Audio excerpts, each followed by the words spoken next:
रहो चाहे मत रहो, उत्साहित रहने से और न रहने से कोई असर नहीं होता, लेकिन सरकार में हो तो ये सारे काम करने पड़ते हैं।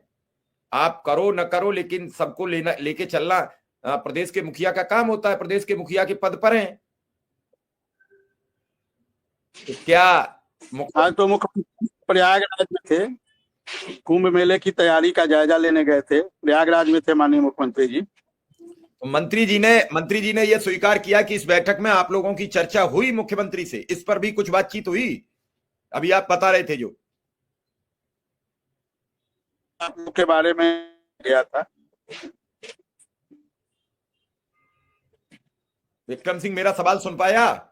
शायद आपका नेटवर्क कुछ कटा था। हाँ, मंत्री जी ने कहा कि आप लोगों के विषय पर ही चर्चा करने में गया था, और भी कई बातें थी उन्होंने कहा है। तो दो चार ऐसी तसल्ली की बातें हो कि आने वाले साल में अनुदेशक शिक्षा मित्र का थोड़ी सी राहत उसे दिखे, ऐसी कुछ बातें शेयर करने लायक हो तो जरूर बताइए, ताकि लोग समझें कि कुछ भला होने वाला है।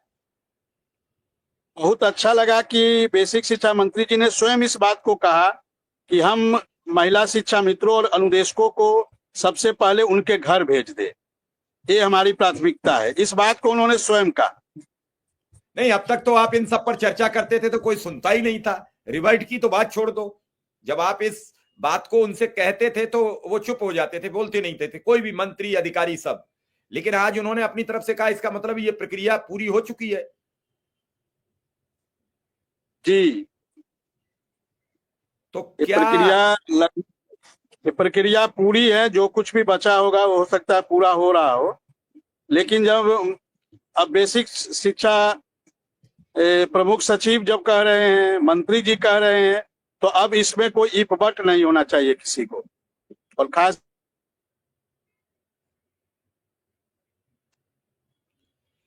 ये घर वापसी की प्रक्रिया के पति जनवरी में जहाँ रहते पूरी, हैं वहां जाना चाहते तो जनवरी में ये प्रक्रिया पूरी हो सकती है क्या? अब तो इसी इंतजार में है कि इसी 15 दिन के अंदर में आदेश आ जाए और जल्द से जल्द हमारी बहनें जो हैं ये अपने ससुराल चली जाएं, या जहां इनके पति रहते हैं, हस्बैंड रहते हैं, वहां पर चली जाए। यही हमारी प्राथमिकता है। और हमने रक्षाबंधन के दिन इन लोगों से वादा भी किया था कि हम आप सभी को अपने अपने ससुराल, जो महिलाएं जाना चाहती हैं उन सबको उनके ससुराल भेजूंगा। ऐसा मैंने सबसे वादा भी किया था। अब ये तो कंफर्म हो गया कि महिलाओं का अंतर जनपदीय ट्रांसफर कंफर्म हो गया, जो बरसों से उलझा हुआ चला आ रहा था, कोई रास्ता नहीं निकल रहा था, तो ये महिला अंतर जनपदीय ट्रांसफर फाइनल हो गया। 12 महीने की बात पर भी कुछ जवाब दिया? क्या सर? 12 महीने की बात पर कुछ कहा कि नहीं, उन्होंने सारी समस्या एक किसी एक मुद्दे पे नहीं बोला, सारी समस्याओं पे कहा कि आपकी सारी समस्याओं पे हम लोग प्रयास कर रहे हैं कि आपकी सारी समस्याओं का समाधान हो, ऐसा उन्होंने कहा।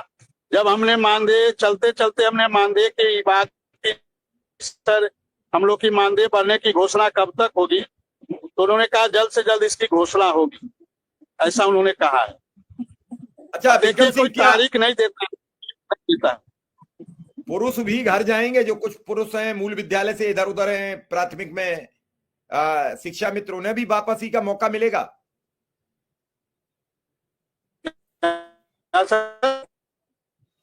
जो पुरुष शिक्षा मित्र हैं या अनुदेशक हैं उन्हें भी मौका मिलेगा क्या, इस टाइप का कुछ? विक्रम सिंह, विक्रम सिंह से बातचीत कट रही है। विक्रम सिंह इस समय सफर में है, मुलाकात करके मंत्री जी से घर वापस जा रहे हैं। चूंकि ठंड का मौसम है तो ठंड में हर व्यक्ति घर जाना चाहता है। अब ये कैसे मान लें वीके सिंह जी के विक्रम सिंह हमेशा झूठ बोलते हैं? कोई पैमाना हो तो बताना, हम भी समझ लेंगे। रही पैसे की बात, तो पैसे की ही मेन चीज है। जब तक पैसे नहीं बढ़ेंगे, सुशील जी, मेडिकल भी मिलेगा, सब चीज मिलेंगी, सब पर अगर मैं आपसे बात समझाने का प्रयास ये कर रहा हूं कि अगर 2 आदेश अनुदेशक शिक्षा मित्रों के आते हैं, अंतर जनपदीय ट्रांसफर, पुरुषों का मूल विद्यालय वापसी और 100 बच्चों की बाध्यता